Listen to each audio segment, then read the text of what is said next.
Good evening and welcome to the Real Politique. In the weeks before, I promised provocative answers, provocative questions.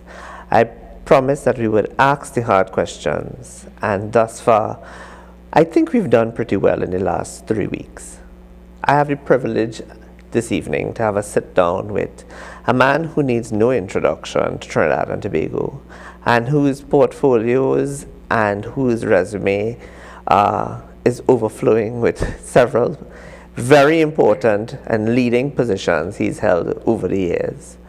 I want to welcome on set with me former Minister of National Security, former Security Advisor to the Prime Minister, and most recently, and hopefully, former and next Commissioner of Police, Mr. Gary Griffith. Welcome. How are you, sir? Fine, thank you, sir. How are you? I'm not too bad. How has life been post the khaki uniform? Could not be better. In fact, it has been so enjoyable. I actually put on some weight. So I have to work on that now.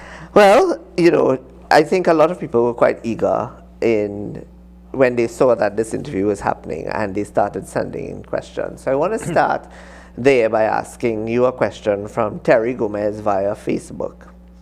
Do you still have the passion to serve as Commissioner of Police? And if yes, what would you do differently to quell what is now a spiraling crime rate in Trinidad and Tobago? Yeah, good question. Well, definitely.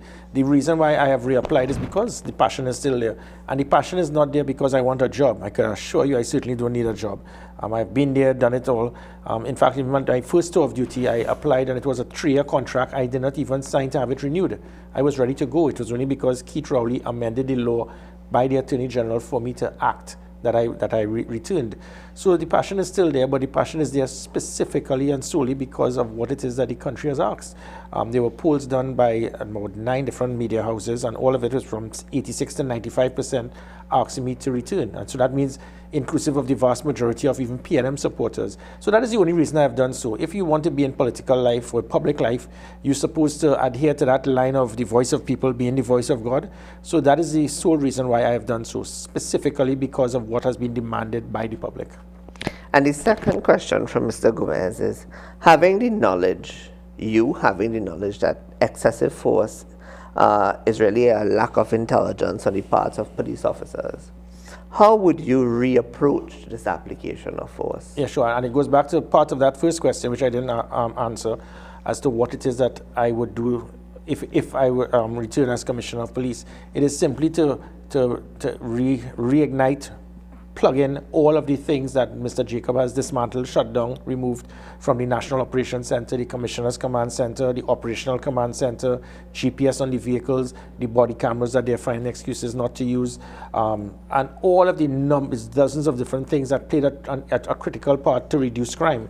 So as it pertains to that, minimum use of force policy was never there up until 2018. It was verbal persuasion, and then you go straight to the firearm. So a person who may be unstable and he's chasing a police officer with a stick, the police officer is going to be justified by using his firearm because he had nothing else.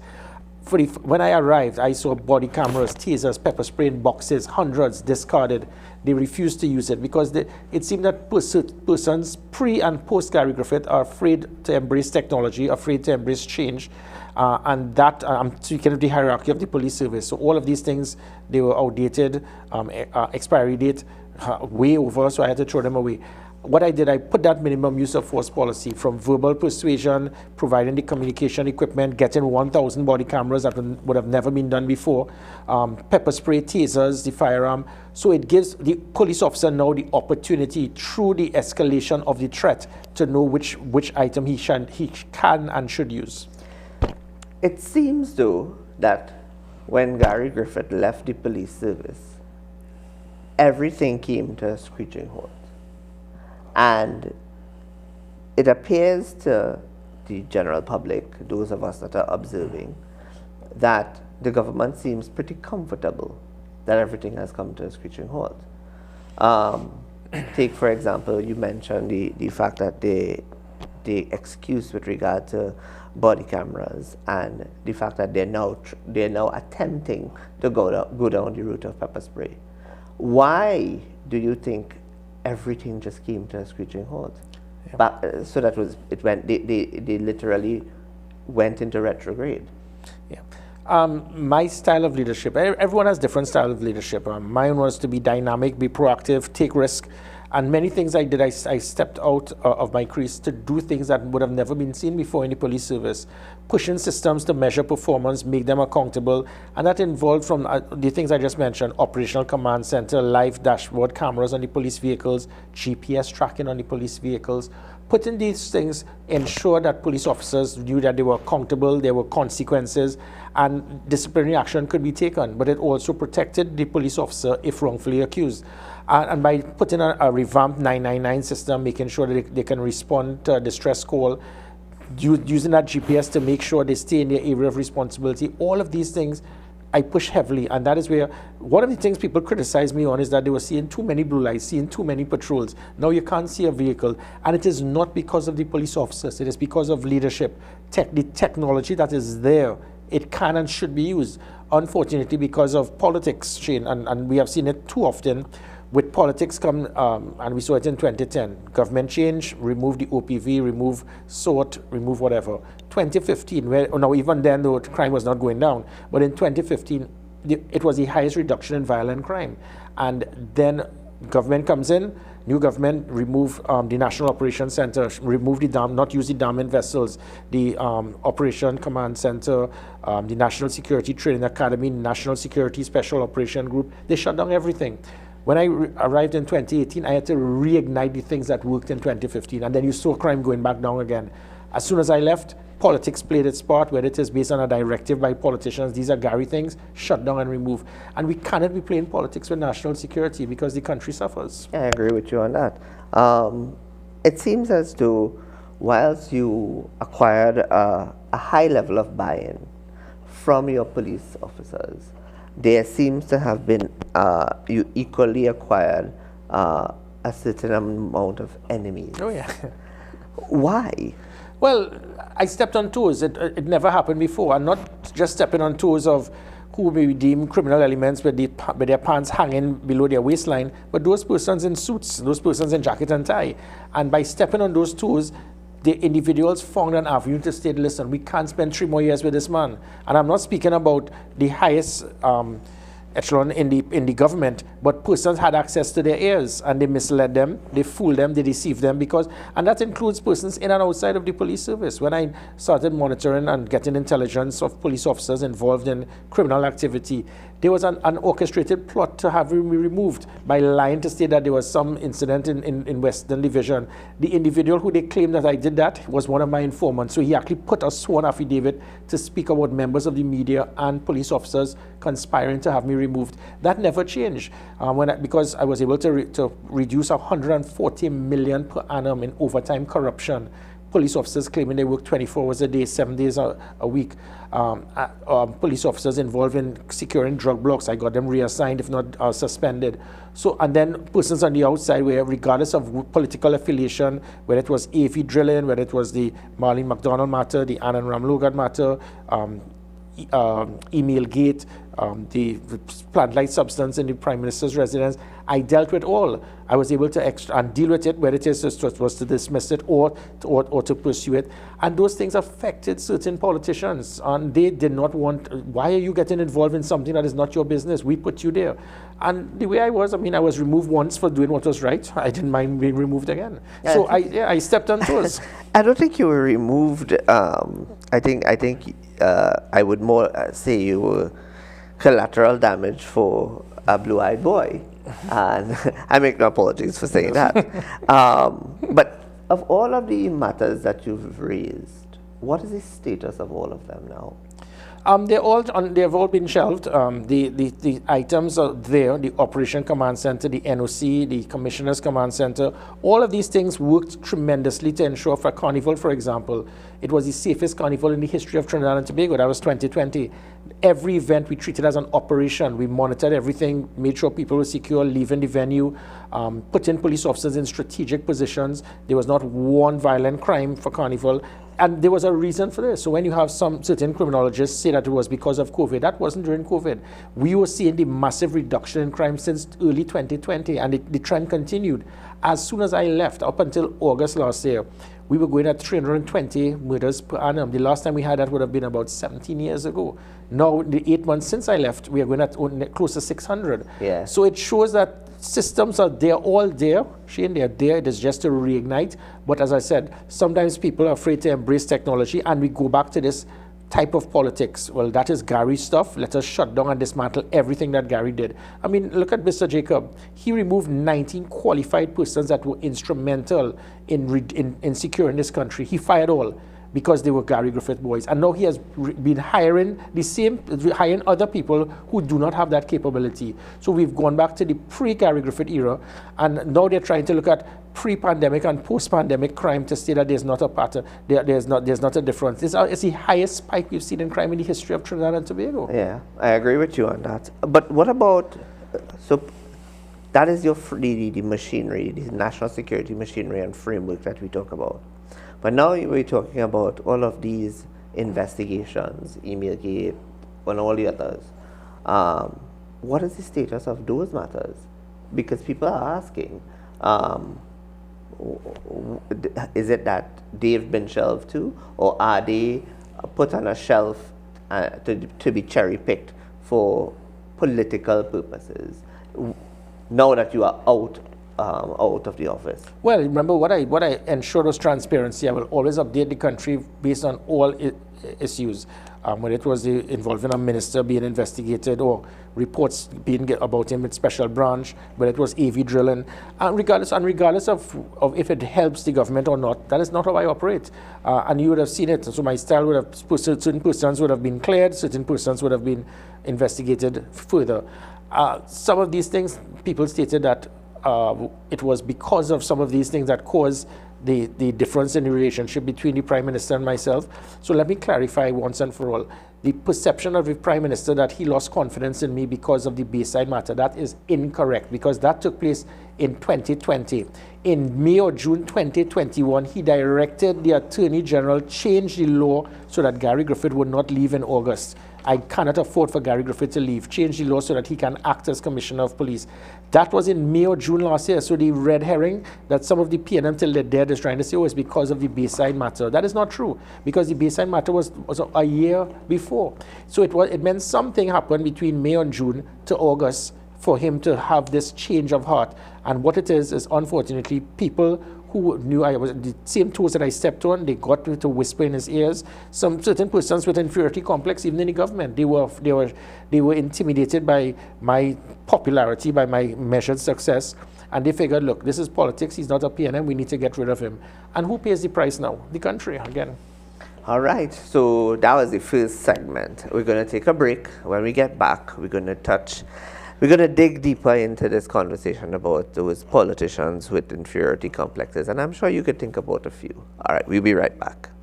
Hello, this is Dr. Shane Mohammed, geopolitical scientist and lecturer.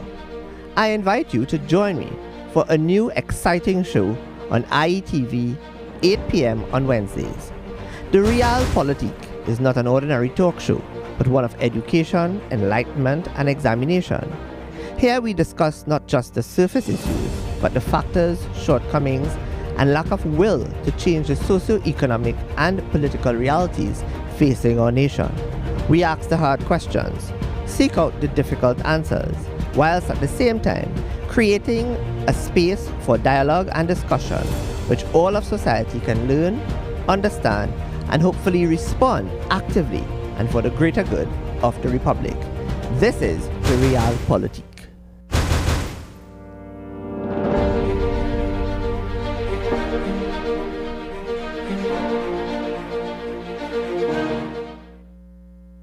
All right, welcome back. So let's get into some of the politics and what the real politique of the police service and what Gary would have had to deal with when we talk about inferiority complexes.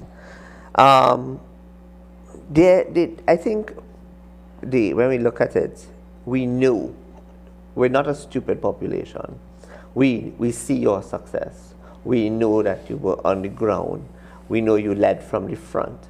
We didn't see that last week, right? It was blatant that the Commissioner of Police, acting Commissioner of Police, he was actually directing from behind, if I could even say that he was directing, right? But they want to pin this issue of firearm user licenses as one of the bases by which you didn't get renewed. But as the COP, the buck stops with you. You design the integrity of the office, and it is alleged that you are accused of bias when it came to the issuance of FULs, right? How would you address that issue once and for all? That is true. I was. So I just shocked you there with that. Huh? Yeah, I was biased. I was biased by very senior politicians in the government calling me constantly to fast-track firearms for them. And therein lies the answer right there. So the hypocrisy of the individuals who had a concern, in other words, the only time that I ever used my authority to try to speak to members in the firearm department to speed up the process for a firearm for anyone were very senior, very, very senior government officials and their friends in Trinidad and Tobago. So let me just clarify that once and for all. And you would have seen, other than that, for 2 years, not all of this nonsense by Stanley John. It was most ridiculous report ever made. His report is littered with, it is alleged, it is rumored, in other words, AKA rum shop talk. And that is how this government operates. They operated on rum shop talk and took that as bait, because the PNM has a mantra, if you say the same lie over and over, people will get to believe it. The country did not believe it. The country did not buy into it. That is why you're getting 95% of the country asking me to reapply. What the PNM's game plan to try to discredit me, character assassinate me, failed miserably. And that's why 2 years later, not one person has made any report to the police about any incident as it pertains to firearms. In fact, Minister Hines has spent more time dealing with legal firearms than illegal firearms. Let me add to the country, to inform the country. 100% of all murders committed by firearms in the last 3 years were by illegal firearms. And that's how stringent I was to ensure that in the 5,000 firearms that were issued under my watch, not one was lost, not one was stolen, not one was used for a crime, not one was used for a murder. Half of those, if not more, were given to police officers serving and retired, members of the Coast Guard, the Army, prison officers, customs, because we have a backward system that when you leave your duty at the end of the day, you have to hand in your firearm. And that 5,000 was just less than 10% of the 60-odd thousand whose applications are there for years. And as I mentioned, there were stringent policies I put in place to ensure that it would not be abused. And that is what caused the problem. I discovered the type of corruption with police officers holding back applications for years at stations. I put policies to prevent this. I put the FUL card with a chip to ensure that police officers would not be giving out books and just forging names of the commissioner so that it could be used on a criminal may have an illegal firearm and in a roadblock. They pulled that back as well. So all of the 14 policies I put in place to prevent the corruption, the individuals who whispered in the ears of Stanley, John and Barrington to give them fake information, because all they did was hearsay and rum shop talk. They are the ones who now have removed everything to go back to the type of corruption that was there before I arrived in office. So that will just summarize the situation. In fact, I was actually in court with a media house that started this whole charade, and they claimed it was a massive gun scandal, where they asked the individuals in court, name the individuals who were criminal elements that you claim that received firearms. We have none. They could not answer. Name the persons of, they claim that men were beating their wives and were getting firearms. They could not give one name.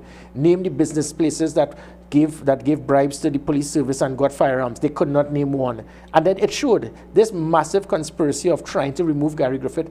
It played its part throughout the length and breadth of Trinidad and Tobago because crime was very big business. And unfortunately, the one man who was to make that decision took the beat, and the country has paid the price. Going back to, I'm glad, I want to go back to the Prime Minister talking about having lost confidence in you, right? And he came and he said he lost confidence in Gary Griffith a year ago. And but he gave no mention as to the reasons why. He gave no justification, as Keith Rowley does, right?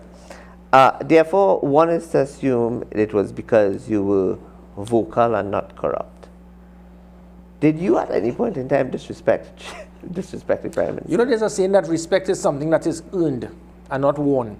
23 police chiefs in the United States in 2021 told the most powerful man on the planet, Donald Trump, to shut up. And that's the difference with a developed country to banana republic mentality. Because they understood that if I am in charge of the police service, you may be the president of the United States, but if you are saying and doing something that can affect the lives of citizens, I will put you in your place. Here, oh no, the Prime Minister give you a job, you must just sit down and kiss his feet. And therein lies the problem. I am not going to sing for my supper. I will do what is right. In that incident, had I agreed to what it is that was being alluded to, it meant that if you had your Father or Mother's Day function and 10 people in your home, the police could have raided it. We would have had a repeat of what happened in 2011, where due to weak leadership in the police service, they were influenced by politicians to arrest 500 persons illegally and unlawfully. I was not going to do that on my watch. I was not going to ensure that the constitutional rights of citizens would be affected. So that was the concern. However, it was rectified. That was since 2020. I said, look, you see with all of this, let me do the honorable thing. Let me apologize. Not because I did anything wrong. I had a right to defend the constitutional rights of citizens. But since then, the Prime Minister and I were best of friends. We communicated on a regular basis. So that was never the situation. And it could be confirmed by how you could have lost confidence in me because of that. But in May, you tell your Attorney General, I cannot lose Gary Griffith as Commissioner of Police, go to Parliament and change the law for him to act, because they had to change the law because to act as Commissioner of Police, you needed to be a serving police officer. Yes. So it shows that it had nothing to do with Bayside or anything else. It had to do with some things, but somebody whispered in his ears in June last year to August. And again, if it was the firearms, it showed that you got set up. Because 2 years later, the massive well-oiled criminal industry, based on the stupid comment made by Stanley John, where you would swear by now 500 police officers should have been arrested. It was a fake report, just littered with lies. And again, he is going to pay the price for that, because I'm going to be seeing him in court as well. Because when you make an accusation like that, as a judge, you should know, you better be prepared to prove it. Yeah.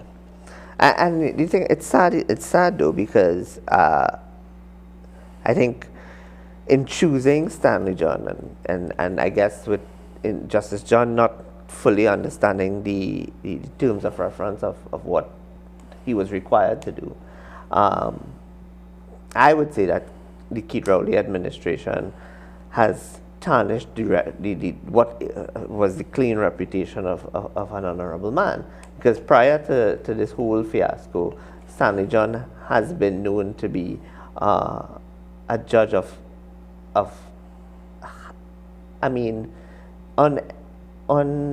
unblemished integrity, is what I would say, right? But one thing he doesn't, you can't be a judge and not understand natural justice, that before you make a final view of something, you need to speak to the person to get that person's view. And I would have rubbished it. And he failed to do so. So you were not spoken with? No, initially, he asked me just for information. If after you now speak to other persons who decided to lie to you based on what they heard, and you are about to give a final report with findings, you're supposed to say, listen, this has been brought to my attention. I have heard this. What do you have to say? He did not do that. So you're a judge and you don't understand natural justice. So obviously the concept of judicial review should come into play. And you as a judge, for you not to understand that and to put and publish items without any shred of evidence, nothing. There was no evidence. It was all just like the Barrington report. This started not because of the Stanley John report, by the way. This Stanley John's report came after. This came from an individual called Barrington. There was a 2-member committee assigned by the government. And I said, knock your socks off, come and do it. Because I did 3 audits to find out what the problem was. Barrington decided to write his own report, which meant that his report is as valid as any of 1.4 million citizens writing to Keith Rowley, aka Emailgate. Somebody sends a piece of paper to him and he acts on it. He did the same thing with Barrington. How you could get a piece of paper from a civilian who has no authority, and you take that and you go to the president's house to treat it as a post office, and then get a PSC chairman to cause a whole police service commission to collapse in disgust. So you are listening to what an individual just gives you as a piece of paper with no evidence, no justification, just hearsay. And then the hypocrisy of this is that this is the same man, Keith Rowley, who said he had to act. But then when you get a special branch report on intelligence, which is a bona fide report, you say, well, that is not fact and evidence, so I can't act on my minister. It shows the hypocrisy and the double standard. So with special branch, which is a bona fide agency, you're not acting because it's not fact and evidence, agreed.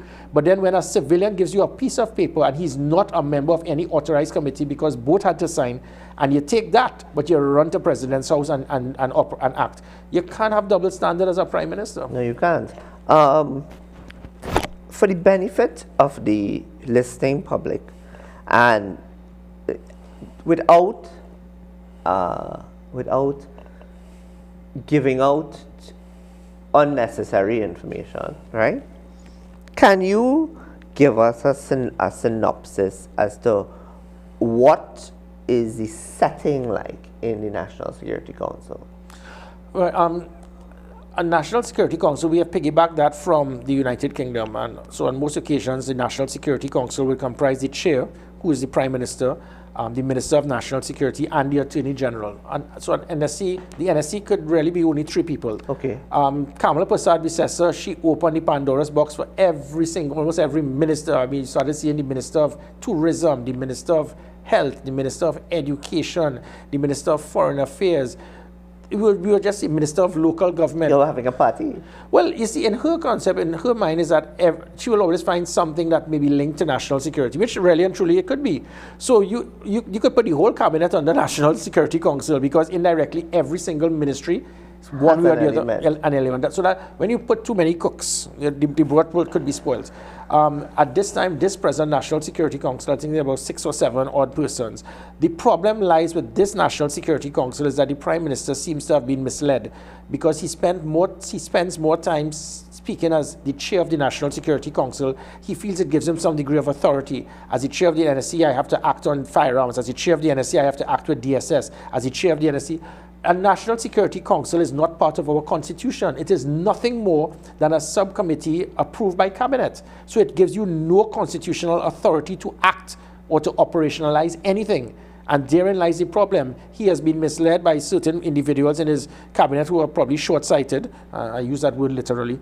And because of that, and maybe sometimes they may be young at heart and not understand their role and function.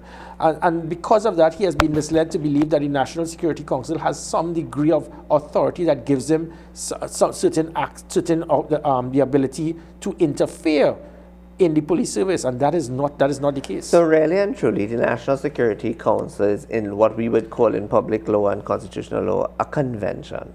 Yeah, and therefore it's really a matter of informing the Prime Minister from the different arms as to what is happening, correct, not necessarily him taking action. Correct, and then they now can act based on policies. Right. So that's what they could do. You could draft policies, but you cannot be involved in the operational aspects. So when it is you had you want to form a committee to investigate firearms in the police service, or you want to select persons from abroad to investigate DSS matters, that can be seen as interference in the police service. That's not your role and function, because you can easily handpick persons who may be close to you, say, you see this person, let me get these 2 guys. And then when you do as a government and you hire and pay persons to now investigate things, they could easily do exactly what you want them to put in your report, and then you conveniently might leak it to Ria Tate, who will then conveniently publish what you want, and then say, aha, we get them. That is not how you run a country, by trying to get involved in investigations, hiring people, then probably get them to publish what you want and then leak it to your media friends. All right, so we take our second break, and when we come back, I'll ask Gary a direct question, and then we get into the role of politician.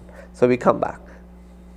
Dolly's Place, a home for the aged. Our home care facility offers quality care for your loved ones. Our focus is providing exceptional services by people who truly care in an environment that promotes healing and wellness. Ideally located in Presal, we provide professional medical visits, nurse care, and clinical appointments. Living accommodation, companionship, and entertainment with 24-hour, 7-day supervision. We are passionate about serving the best food in style. Everyone knows our manager Petra. At Dolly's Place, professionalism is the name of the game.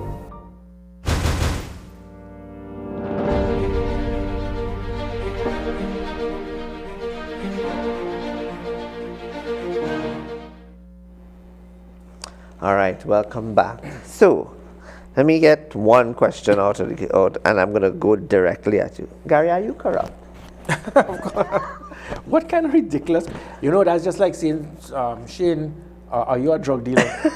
I mean, when you ask people questions as someone, you must have justification for it, just cause. At no time anybody could point fingers at me. And what I have done, based on me standing up to 2 prime ministers, the last person that you could try to influence to be involved in corruptivity is Gary Griffith. That is the reason why it is that 95% of the country have asked me to return, because they know you can't buy Gary Griffith. I will not be influenced by anyone in any form or fashion. You can't influence me, you can't buy me. The last person that you could try to influence in corruption is Gary Griffith. So, Gary Griffith as Commissioner of Police or Prime Minister, where's your focus most since the formation of the NTA? You know, honestly, if it is that the country wants me to be a counselor, if they want me to join CPEP, that is what I think that politicians or persons who want to serve should do. What is it you see the direction of the country, what they want. When it is that we formed the National Transformation Alliance, there was a deliberate need for that bridge constituency. There was a void. The last time we saw it was the Congress of the People, and that was 15 years ago. That 147,000, those who are still alive, God willing, they're still there. But now you add persons from the ages of 18 to 32 who never had that third opportunity, and you will believe that the base of the 2 major parties has been somewhat eroded with the absence of, you see, in 2007, Basio Pandey and Patrick Manning, powerful, charismatic leaders, the base was solidified. So for a party to get the 147,000 votes with 2 strong leaders, charismatic, that were well respected and loved throughout by their party, it was good. Now, and I'm not here to point fingers at Keith Rowley or Kamala Prasad-Bissessar, they have both done well, they've made mistakes, they're human. I would not see both political parties having that same type of support and foundation as we saw 15 years ago. So with the base being probably eroded more, and with the 150,000 persons between the age of 18 to 32, that 147,000 could easily be over 200,000 to 250. Would it be enough to win on your own? Quite possibly. Possibly. What I do know for sure, I don't play to lose. And I can tell you that third constituency is going to be in government or part of the next government, one way or the other. And that is the reason why it was formed, because there was a need for persons who wanted to form that bridge constituency. They were fed up with the ketchup and the mustard, and they had a choice. And what is wrong with that? It is the right of persons. I mean, you hear, and we'll go back to the same old thing of you're going to split the votes. What is a splitting of the vote? It is a stupid concept that is not even part of political science that was brought into the discussion because of the formation of the COP. Yes, exactly. Right. But, you know, and you've been kind in your words to both Kamala Prasad-Bissessar and Keith Rowley. And you've been, I would say, a victim of both their leadership. And I don't know if they've not realized it as yet, but they both play for the same side, which is themselves. And they both exhibit similar traits as leaders. Dr. Rowley is a little more astute in terms of a little more strong-handed. Given, for example, as you say, the National Security Council is about 6 or 7 people, whereas the National Security Council was everybody, everybody under the sun, right? It was the same thing could have said. She had the largest cabinet, so it was everybody who could have been and wanted to be a minister, right? But what happens? And I would not say if.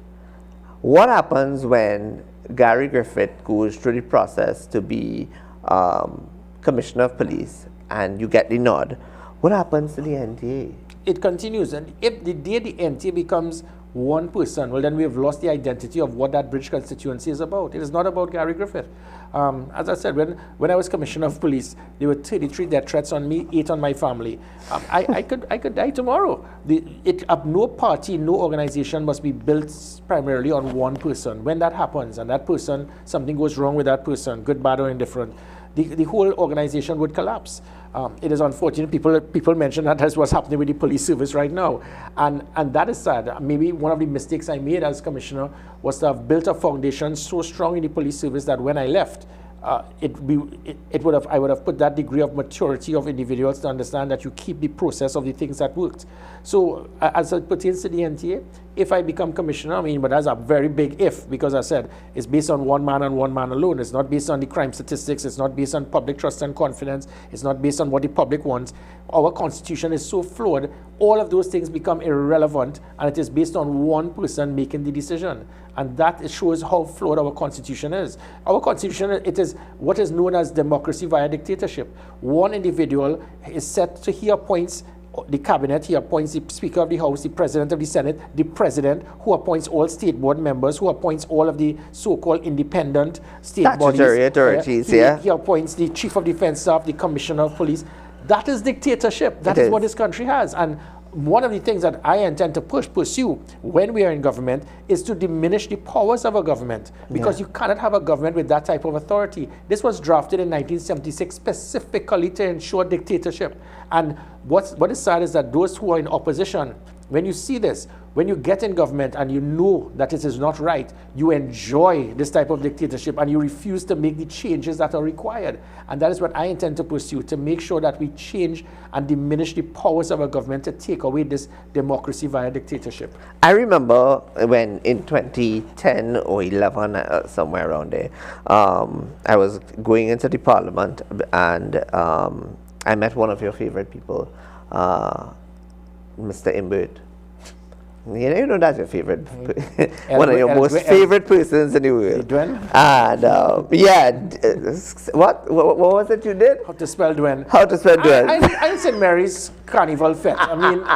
3 glasses of champagne. I don't know how to spell Dwen when I'm 100% not without alcohol in my system. But it's wit. The wit to say COLMIMBERT was like, what? But he said to me, I said, are you bipolar? He said, no. I said, so why is there a huge difference in Colman Burt, who's opposition MP for Dagomati Northeast, as compared to Colman Burt, who was Minister of Government? And he admitted that exactly what you are saying. He said the power that you wield is so sweet. That it forces you to change your personality. It's as if it's like a I don't know. I can't say what it's a political drug. It is, yeah. And I have seen people, they lose who they are. And that's the difference with myself. If people recall me as a Minister of National Security, I never got in any confrontation with anyone. So you'll see me being very aggressive and going toe-to-toe with persons, because I knew they were individuals who wanted crime to continue. So that's why I was aggressive then. When I was Minister of National Security, I was the person most liked in the government. Even the opposition never said, because I treated everyone with respect, because there will always be a time when you leave office, people are going to remember you. And then when you start walking the street, they'll say, oh yeah, you were the one whose nose was in the air, you couldn't speak to anyone, you didn't care about anyone because you felt that power was so big. That power is going to go one day, and you need to remember that you were put there specifically to serve persons. And that is what I did. And that is what I will be remembered by as Minister of National Security. I could attest to that. Well, let me put this to you. And I told you this when a couple of months ago I said, Gary, I think you took too many similar traits of Kamala Prasad-Bissessar into the office. And I found that, in my opinion, you were too reactive, too responsive, sometimes too emotional. Would you keep those traits? Even more so. Tell me why. Because, and it goes back to my point, when I was trained at Sandhurst, they train you not just to win battles and to win wars. I mean, everyone in royalty, kings, sultans, prime ministers, presidents, they come from there. They come from Sanders. 31 of the 43 U.S. presidents had military service. So persons in the military, and this is not, I mean, yes, I see it as the most noble of all professions in being in law enforcement, but my point being is that regardless the position that you lead, you have to change your style based on the leadership. So whether it is I'm in charge of a hockey team, whether it is I was involved in TTFA, whether it is I was with the West Indies team as the security director, whether it is that I was security advisor, security minister, I was in United Nations in Haiti, I was the youngest officer in the coup. Every single position I've put myself in, you have to change your leadership style based on it. So as a Minister of National Security, you would have seen my style, my charisma, how I interact with persons who may oppose me. And so it shows that I can do it. So it's not based on my personality of being aggressive. When I became Commissioner of Police, people do not understand how the criminal elements have tried to control this country. And by doing that, I could not play with kid gloves and be politically correct. I am speaking about certain people in the media.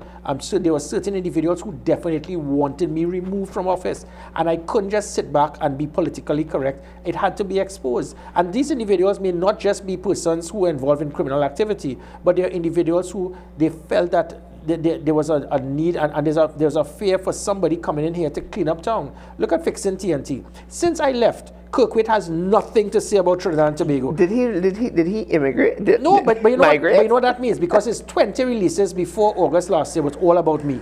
Since I have left, it means that Trinidad and Tobago has been fixed in the eyes of Kirkwood because there's no need to fix TNT since Gary Griffith left. And it says a lot. But forget about him with his own isolated agenda. There were individuals there, as it pertains now to elements in the country, who wanted me to be removed. And when they came with certain things, I had to fight back and fight back hard because they did not want that type of change to secure Trinidad and Tobago. So I had to fight fire with fire. And you need to have a commissioner of police at this time who is prepared to take back the country. We had a country to defend, and I had to be very aggressive to push it back because the criminal elements had their contacts. They had their contacts in specific places, whether it is the police service, whether it's politicians, whether it's the media, very small, isolated. But when those individuals stuck their head out, I had to put it down and let them know, don't fool the country with that. These are the things that must be required. And it's a variety of things, Shane. It involves the laws that needed amended. It involved the things that the police equipment, the equipment that we needed that I was not getting from the government. Colin and Burt reduced $300 million in the police budget at a time when all over the world the police expenditure would be doubled during COVID. For 5 months every fiscal year, I couldn't get a cent from Colin and Burt. I had to run a 7,000-man police service, 120 buildings, 1,700 vehicles without a cent. I spent half of the day making sure the police did not shut down. Those are the things I had to encounter. So, and again, this may be because of ignorance, it may be because people thought I was moving too fast, doing too much. I didn't care about them. I put my hand on a Bible, not for Colin Imbert, not for any politician, but for my God, my country, and the people, and that is how I operated. And you're going to have detractors, you still have detractors, you're going to have those naysayers. They're going to say that you are unfit to lead because you are so reactive. Debunk that. Well, I don't need to. Anybody who says that, it means that you want a passive, because look at what's happening right now with Jacob. Is that what you want? So the people who say that, again, is people who benefit from crime. They are because the people the 5-7% who don't want me, the majority are criminal elements. And I don't blame them. Why you want somebody like me to come there? Anybody who has any bit of brain cells will understand 3 things are required to ascertain whether somebody must be a commissioner of police. I don't want people to like me. I don't need friends. I'm here to do a job. And my job was to reduce crime and make the country safe. So I didn't come here trying to make friends. That's what politicians do, right? My job was to ensure crime went down. It was the highest reduction in crime in 15 years. It was 320 murders per annum we were going at when I left. Now, as I said, it's over 600. 2, public trust and confidence. That is the second thing you measure the commissioner by. It was 14% when I arrived. When I left, it was 55%. It was the highest increase in public trust and confidence in any arm in the public sector. 3, the public's perception of the individual. And we will see the 80-90% that wanted me to return. Those are the 3 things.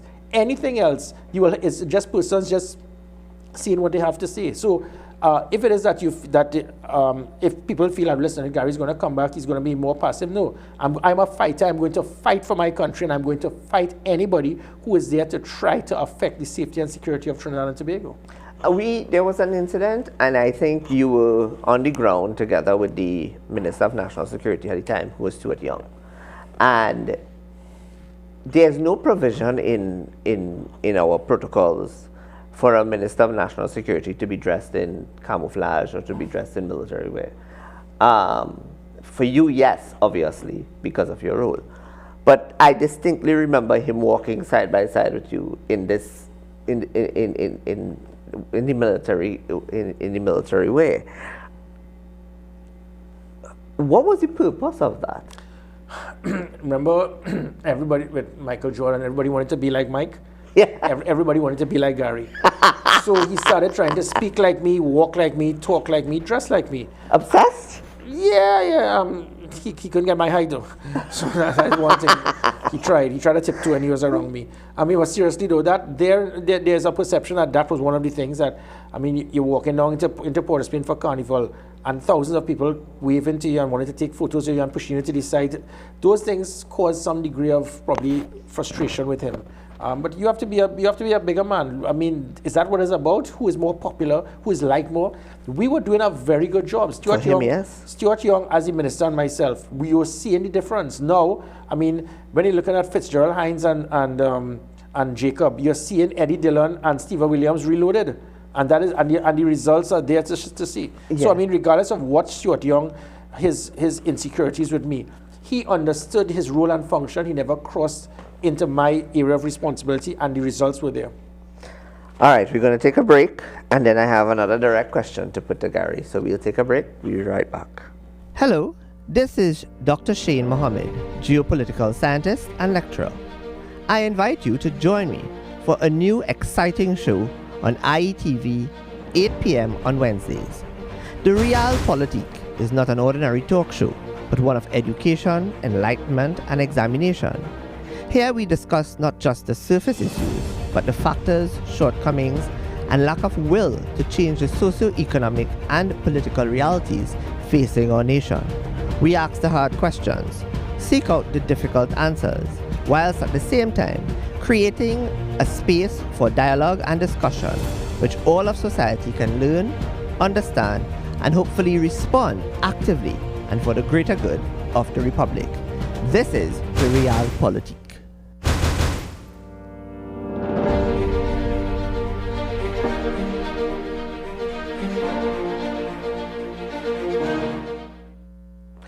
Welcome back. Gary, I put it to you that Fitzgerald Hines was made Minister of National Security to ensure your removal as Commissioner of Police. No, negative. I'll tell you why. He was appointed in probably March or April last year. It was after this that the Prime Minister directed his Attorney General to amend the law. So it wasn't because of Fitzgerald Hines. In fact, instructions would have been given to Fitzgerald Hines at the time, look, let Gary do the speaking. If you notice, the few months when I was there, he never said anything. No, he didn't. Which was the best thing ever happened for the government and the country. When you say nothing, you don't put your foot in your mouth. So whether it was border protection concerns, problems with the prisons, with the prison service, intelligence matters, CCTVs, the media will come to Gary Griffith, and I became probably the spokesman for the government. So it was working. I think the Prime Minister, in hindsight, he saw the importance for energy. He figured, look, the national security was running a very good ship. Crime was the number one in 2018 concern of the country. In early last year, it moved to number 4, behind health, education, and the economy. And the crime was not concerned last year. It was not a concern. The average citizen, you're not seeing home invasions, kidnappings, everything shut down. The murders and stuff you're seeing was gang versus gang, and it was still diminishing rapidly. Other violent crimes, car thefts and break-ins and so forth, it was becoming virtually non-existent in the scheme of things. So in his view of, I believe, I can't speak on behalf of him, he said, listen, there's no need, Stuart is being wasted. There was an importance for us to to revamp the Ministry of Energy, and then you had the situation with the unfortunate demise of Minister Franklin Khan, who was my neighbor. So he said, look, put Hines there, he'll just be an ornament, and I will run it. When I left, now Hines had to speak, and every time he opened his mouth, it's the first time we've seen a security minister state that he's not responsible for crime. Now he's saying you don't need a wand. Yes, there's a wand that is used, which is proper policies, proper people, the political will, and you can't reduce crime or increase it based on the wrong decisions that you make. So it wasn't because Hines wasn't put there as the hatchet man. The hatchet man would have been individuals who whispered to Keith Rowley, and he took the bait. But this was after Fitzgerald Hines was appointed. You get in there, you have a 97% rating that people want you back as Commissioner of Police. What are your priorities? Are you going to have to start from scratch again? No. Thankfully, all of the systems are all there. The systems of the technology is there. The policies are there. It's just to dust it from the shelf and use the same things that ensured that when you call 999, in 5 minutes you will get a response. It will cause criminals now to know that, listen, there's going to be a deterrent, there's a high visibility, there's a rapid response, intelligence-driven policing, predictive policing. We had the type of technology, Shane, out there, and I can't mention it, that would have been able to pinpoint and target persons who are about to commit a crime. So when we love to talk about the detection rate. In a country when you have gang-related activity, detection rate is very low. It's similar to Chicago and New York because nobody's going to see anything and a drive-by, you're not going to have evidence on the scene. So what you do, my focus was on predictive policing, intelligence-driven policing, stopping the crime from taking place in the first place. And that worked. So all of the things are there. It is just to plug it back in and reignite the operational policies that provided the deterrent, the high visibility, the rapid response, making police officers accountable, making sure that they were aware that there were consequences, and all of these things played a big part. A quick point, for example, one of the big concerns we had with police officers not attending court. In my last year, there was an 89% reduction in police absenteeism from court, and many criminal elements realized, look, yeah, you can lock me up, but I know you're coming to court and I will leave. I put serious systems in place to ensure that there were consequences. Thanks to Mr. Prague and other senior officers, we worked tirelessly to just an 89% reduction, and so the criminal elements realized, oh God, if I get held, there's going to be an officer now that's going to turn up there to make sure I go all the way into prison. And those are one of the many things that can be reignited if it is that, if not myself, whoever will replace Mr. Jacob could understand that. I was not going to say that it's clear that Mr. Jacob is unable to effectively manage the service and adopt mechanisms to provide effective policing. Why? The old police, old school. Trying to get him. Now, he was a good number 2. Yeah. You give him a to-do list for the day, and he say, I want you to do this, and he will go and get it done.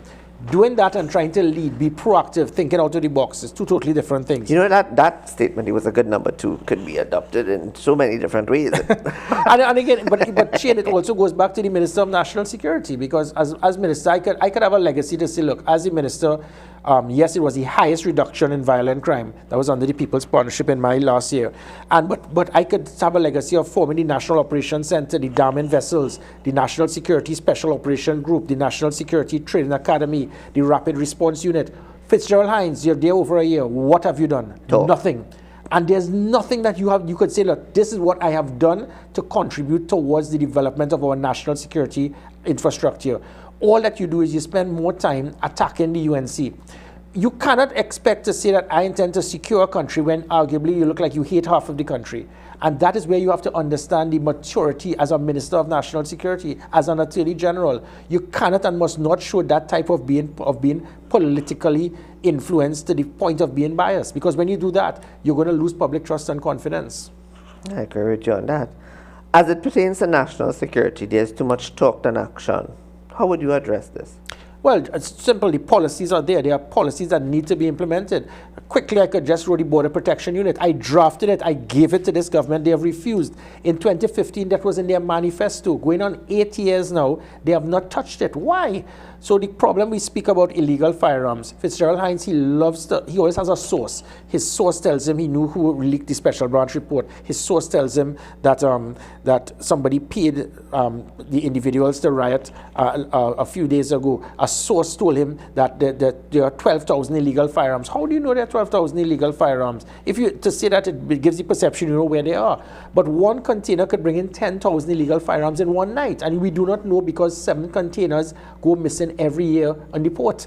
That shows the importance of our border protection. The U.S. confirmed with me that the majority of the illegal firearms in Trinidad and Tobago come from the legitimate ports of entry, not the illegal ports of entry. So this perception of OPVs and blocking our borders from Venezuela, it is muskets and Davy Crockett type weapons come through there. The sophisticated arsenal that you see of assault rifles come from the port of Miami and the ports from North America, because they don't check those things that leave. They don't care, and I don't blame them.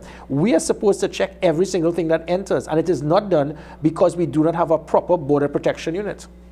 Do you think that customs should therefore be part of the Ministry of National Security or part of the infrastructure of the police service? No, national security. It is, again, it's only some backward person 30 years ago said, listen, customs, we make a lot of money, so put it under Ministry of Finance. Customs plays an integral part in our national security infrastructure, but we cannot even communicate with customs. We don't see the head of customs unless there's some meeting in the National Security Council Secretariat where we speak for just about 2 hours once a month. That can't work. The Minister of National Security must have full operational control of customs so that they will work in tandem with immigration, Coast Guard, the Army, and the police service. That is how it is. This is where I speak about being dynamic in trying to transform a country as it pertains to national security. And those are the things that I was looking at, and those are the things I did, and those are the things I intend to continue doing if and when I return in that position. But Gary, in listening to all that you've done, and I mean, I can testify to it and attest to it, and so can many other people who've interacted with you, it must hurt to see your work just left to collect dust. It does, and it's not, you see, Shane, when I left as Minister of National Security, if Eddie Dillon had implemented one thing of substance, I would say, okay. But he did nothing. All he did was to shut down everything I had that I implemented that worked. The same thing is happening now. After I left as Commissioner of Police, nobody is saying you must piggyback from Gary Griffith. You must have your own ideas, your patterns.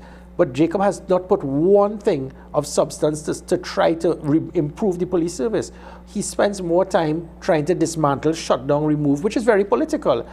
You can't have a Commissioner of Police try to allude and put a sentence to the opposition being retarded. I mean, those things, you cannot be political. You have to be so careful in your words and how you operate as a Commissioner of Police. Because, as I said, that public trust and confidence can be lost like that. And my concern with it is whether you might like me or not, but if things were working, why remove it and shut it down? Because that's the political way to do. That's what is happening right now with everything being shut down, dismantled in the police service. I think there's political influence and interference. I cannot see senior persons in the police service being so small-minded that, listen, we need to remove anything of the legacy of Gary Griffith. So let us shut down SORT, the gender-based violence unit, water it down, the emergency response patrol, the operations center, the commissioner center. Let us just shut it down because we want to remove Gary from his memory in the police service. How does that help national security? How does it help the country? So you get the job, Prime Minister vetoes. So you get approved, you get selected, Prime Minister uses power of veto, so you don't get the job. You as political leader of the National Transformation Alliance, what will you do differently to Kamla Persad-Visessa and Keith Rowley to unite this country, to get the 250, to get the 275? Well, yeah. Well, the 250 is, they're always there. They just want to make sure that there's a team of persons that they can trust and that they would not be used and just be sidelined. The concept of what I am as a leader is totally the opposite of what we've seen of other individuals, especially politicians. Certain politicians, sometimes on either side of the political fence, they live and bask in that type of character trait of division, hatred, racism, bitterness. And there's a reason for it. It allows you to solidify your base.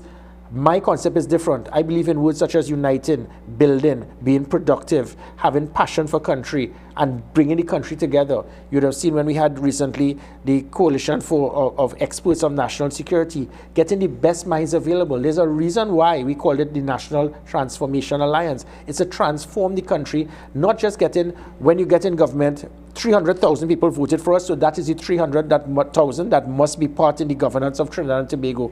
You have now eliminated 1.1 million people who may have the capability better than anybody in your 300,000.